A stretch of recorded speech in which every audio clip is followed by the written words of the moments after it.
আজ মনসা পুজো। আমার মাসির বাড়িতে আমি এসেছি। মাসির বাড়িতে প্রতি বছরই মনসা পুজো হয়, তবে আমার আসা হয় না।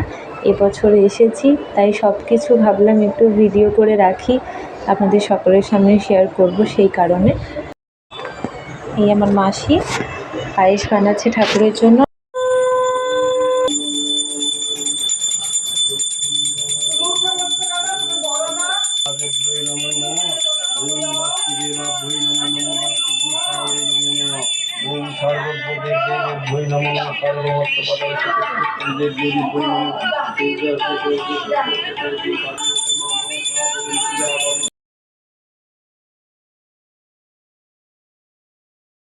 বিল্লপত্র ওং সাহ্য বিল্লপত্র ওং মা মনসা দেব্যৈ স্বাহা। ওং সাহ্য বিল্লপত্র ওং মা মনসা দেব্যৈ স্বাহা। ওং স্বঘিত সজ্জা ওং কেতং কিন্নন্ন কেতবে পঞ্চমস্তে ওং নমো কেতবে স্বাহা।